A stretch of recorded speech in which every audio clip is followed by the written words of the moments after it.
Sobre este caso del expresidente Martinelli, alguien que ha escrito mucho pues, sobre este principio de especialidad, sobre llevar a una persona a un juicio sin imputación, ha sido el abogado veragüense Ángel Álvarez. Como siempre, bienvenido aquí a Next Noticias, Ángel. Buenos días. Ángel Álvarez, buenos días.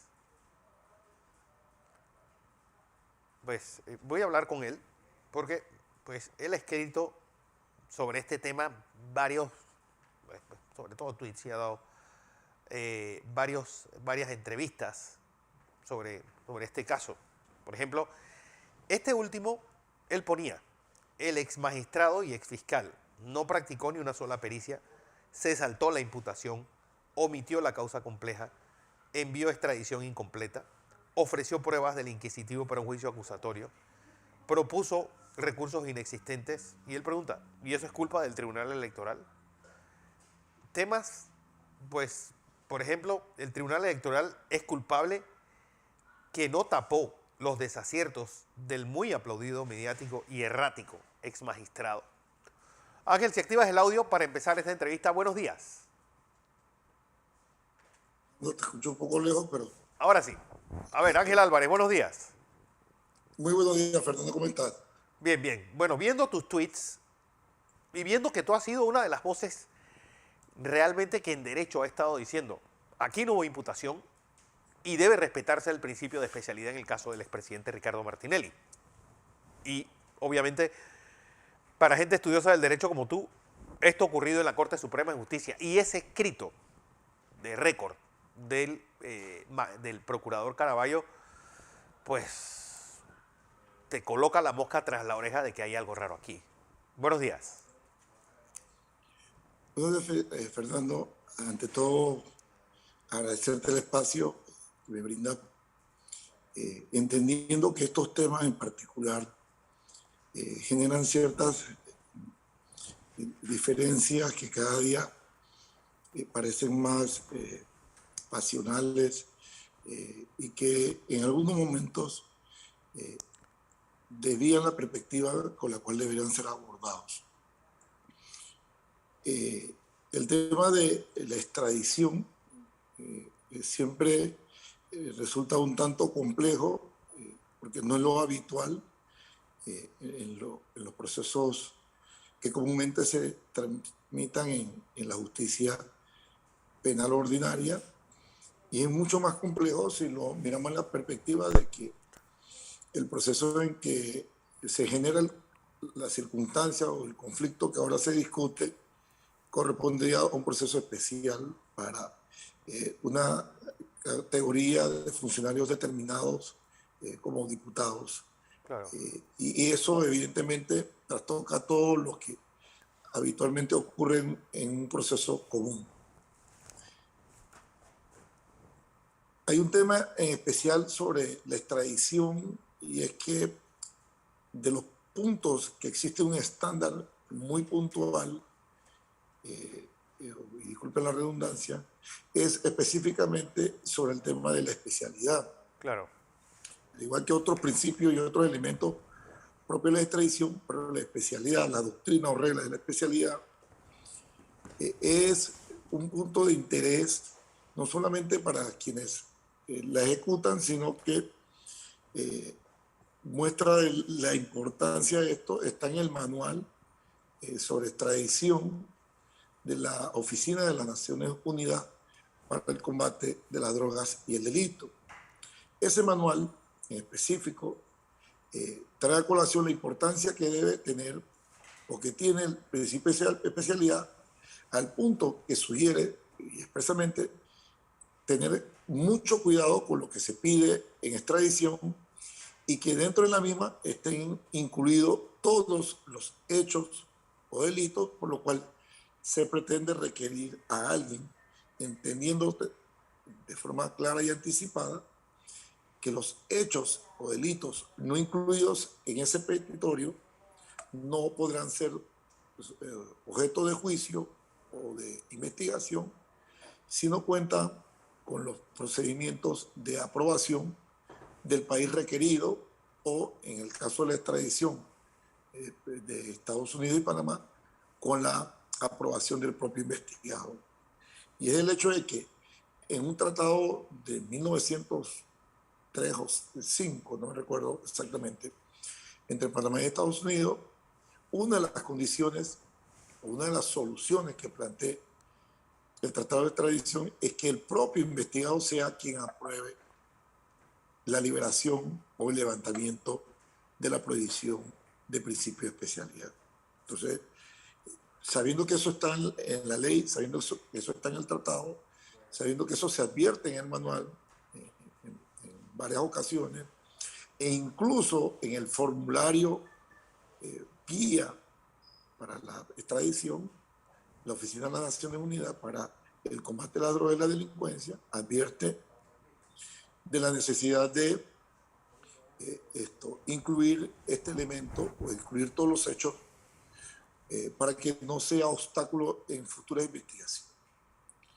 Y en este aspecto es importante despersonalizar el examen a que se hace la situación, Fernando, porque si este error se sigue cometiendo de no inclusión o de no definición o de no realizar una solicitud de extradición correcta, si ese error se sigue cometiendo en otros casos, habría que mirarlo en la perspectiva de que Panamá enfrenta el crimen organizado igual que todas las naciones. Claro. Y cuando solicitamos a una persona en extradición para enjuiciarlo por delitos que afectan a la comunidad, como el narcotráfico, el trata de personas y demás delitos graves, entonces si un fiscal o el peticionario de una extradición omite poner todos los casos que ahí corresponde, imagínense, van a enfrentar esos procedimientos, dificultades como las que hoy enfrenta el proceso que se intenta adelantar en la justicia ordinaria contra el señor Martinelli. Entonces, eso creo que es importante tenerlo en cuenta. Y también es importante tener en cuenta, Fernando, que previendo toda esta situación, desde que me correspondió ejercer la querella en nombre de diversas personas, incluyendo al doctor Bernal, en una conversación con él mismo, le planteé la situación de que se debía incluir en la extradición todos los hechos y todos los delitos por los cuales se requería en ese momento al señor investigado, Sí. para que eso pasara por el control del juez en Estados Unidos y fuese él quien aprobara la extradición, incluyendo esos hechos. Y esto se le hizo saber a la Cancillería en una visita que hicimos, si no me equivoco, la funcionaria Farah Urrutia, y también se lo expresé a diversas personas, incluso en una entrevista en otro canal de televisión, donde aparecieron algunos abogados a decir que no era necesario y que nada iba a pasar si no se incluía. Hoy se viven las consecuencias de esa omisión.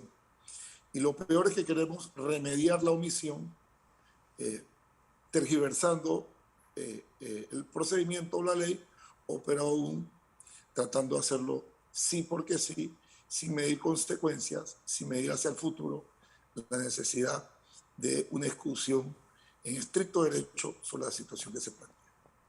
Bueno, porque también se está discutiendo y el Tribunal Electoral como funcionando como tribunal de segunda instancia es quien invoca también el principio de especialidad, y eso es lo que pues se está hablando de la inconstitucionalidad, que no tenía por qué tocar el tema no solamente del fuero, sino también el principio de especialidad. Pero así hay el Tribunal Electoral pues una especie de función del derecho penal electoral, pues que creo que es comparable al derecho, el derecho común, el derecho penal común, digo yo. Hay varias cosas a que habría que referirse allí. Sí. Primero que todo, he leído la sentencia de desarmamento que circula en redes sociales, que se ha hecho pública, y veo que es un contraproyecto que logra la mayoría del pleno de ese tribunal, basado en dos cosas específicas: la falta de motivación o insuficiente motivación y unas alegaciones sobre la posibilidad de la existencia o vigencia del principio de especialidad. Pero en cuanto a la falta de motivación o insuficiente motivación, recuerdo y puedo citar múltiples fallos de la propia Corte Suprema de Justicia que ha anulado incluso sentencias condenatorias basadas en ese argumento. Si el Tribunal Electoral, bajo su criterio, consideró de forma unánime o de forma mayoritaria, disculpen, que había insuficiente motivación, realmente creo que habría que respetar ese margen de acción del tribunal, que es materia electoral lo que se está discutiendo allí, aunque es un aspecto materia electoral sobre un control que se establece en nuestra justicia sobre los fueros penales. El mismo magistrado Harry Díaz, hace algunos años, anuló una sentencia condenatoria en contra de un periodista en Panamá, basado en que la sentencia estaba indebidamente motivada. Y en base a eso, el Pleno de la Corte Suprema de Justicia anuló la sentencia del Tribunal de Instancia, anuló la sentencia de un juicio penal y lo anuló en una sede constitucional que fue un amparo. Si usted revisa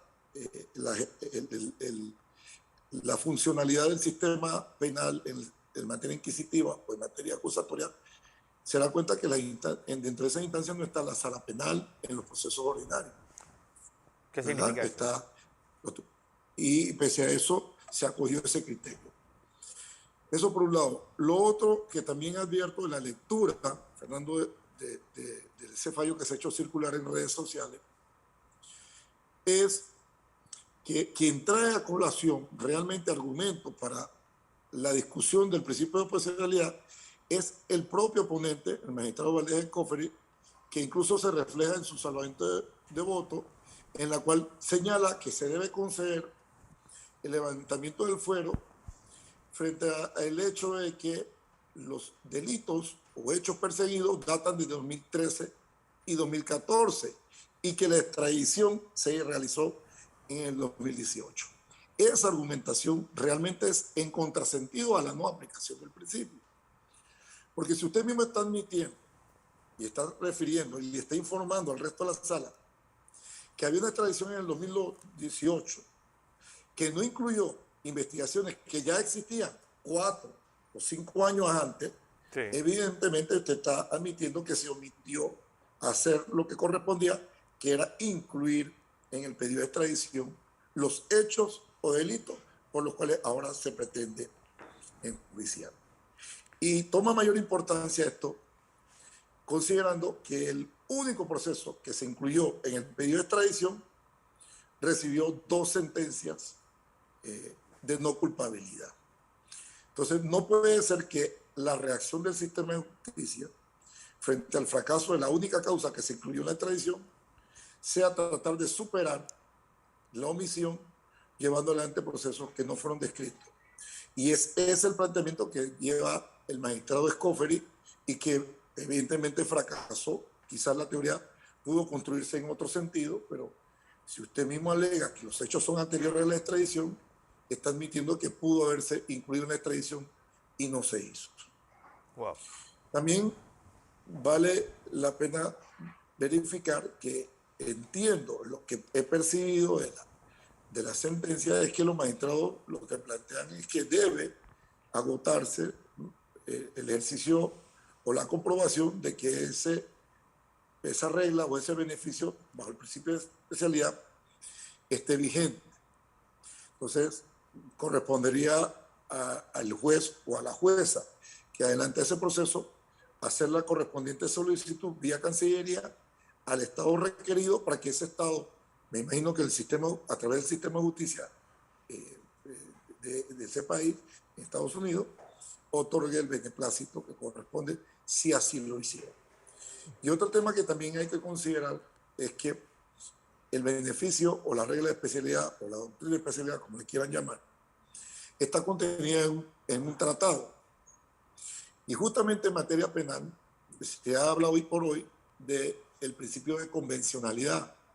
Y la convencionalidad plantea, y por sentencia de la Corte Interamericana de Derechos Humanos, que usted al momento de aplicar la ley y al momento de participar en un proceso, los operadores de justicia, todos, incluyendo el Ministerio Público, jueces y demás, están en la obligación de procurar la aplicación de los tratados internacionales en materia de derechos humanos. Y existen múltiples corrientes, en algunos casos, que conectan el principio de especialidad con derechos humanos. Entonces, pudiese ser que el Tribunal Electoral, además de la función ordinaria que tiene, por disposición de la Corte Interamericana, del Pacto de San José y del propio Tratado de Panamá con Estados Unidos, lo que ha hecho es un control de convencionalidad, aunque ellos no lo expresen así, es lo que pudiese plantearse. Ahora hay un planteamiento de demandas que han ido al Pleno de la Corte para discutir la constitucionalidad o no de la decisión del Tribunal Electoral. Sí. Debo confesar que yo soy pro control. Sí creo que el control constitucional se debe ejercer siempre, sin importar quién lo emita. Aunque el propio magistrado de Escofer y quienes integran hoy el Tribunal Electoral han discutido y han defendido férreamente hoy y en el pasado que no debe haber intervención de la Corte ni en materia constitucional sobre las decisiones del Tribunal Electoral. Y eso plantea una variación a los criterios que hoy se ensayan para decir si debe haber control constitucional sobre las decisiones del Tribunal Electoral, pero en el pasado esos mismos actores señalan que no debe haber control. Entonces eso genera una incertidumbre que no debe existir, deberán ponernos de acuerdo. ¿Debe o no debe haber control constitucional? Vamos a ver en qué termina Desde todo, mi Ángel. punto de vista, lo que siempre he sostenido es que sí debe haber control.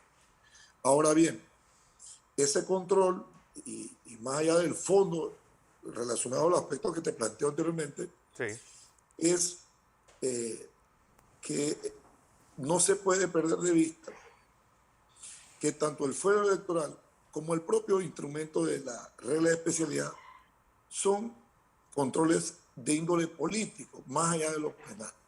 ¿Por qué digo eso? Porque el fuero electoral evidentemente lo que pretende de alguna forma, y es la justificación que le dieron en su nacimiento, independientemente que estemos o no de acuerdo, la justificación que se le da al fuero electoral es una protección para la no persecución política en procesos de índole ordinario o en la ejecución de la justicia penal. Eso es el planteamiento que establece el fuero, o pareciera ser la raíz de este fuero. Y justamente la raíz de la regla de especialidad también tiene una connotación política. Y es que desde 1800 y tanto, cuando se produce la doctrina que genera la regla de especialidad, se discutía la posibilidad de que una persona fuera requerida bajo un pretexto específico que tenía la apariencia de legalidad y de legitimidad, pero una vez en el territorio o en la jurisdicción del extraditado, entonces se le sometieran a otro proceso con un matiz político que no estuviese sujeto al control del órgano independiente del país que lo ha enviado. Entonces, ambas figuras coinciden en su raíz de índole política, estemos o no de acuerdo. Entendemos que el fuero de alguna forma ha tratado de disiparse en nuestra jurisdicción y en muchas otras, pero la regla de especialidad no ha sido lo mismo. La regla de especialidad sí se mantiene. Y justamente para poder disipar esos controles de protección, Fernando, creo que lo que le tenemos que garantizar a todos y dar muestra suficiente de eso es de que el sistema de justicia se mantiene ajeno o alejado de la intervención o la desviación política frente al verdadero interés que debe prevalecer, que es la persecución del delito y el ejercicio y la aplicación de la sanción en la justicia penal. Es decir, que no se genere impunidad. Así es. Pero Don Ángel Álvarez. esa legitimidad, aún por las mejores intenciones que se tengan y en ejercicio de la más efectiva realización y de la celeridad en materia judicial, queda en entredicho ante eventos muy particulares que se han dado la semana pasada con una velocidad muy extraña a los procesos constitucionales, y es que en un término de 3 días se ha admitido, se ha recibido, repartido y hasta se ha contestado la opinión sobre una materia específica. Sí. Debo aplaudir que haya celeridad y ojalá todos los procesos se tramiten allí en esa forma.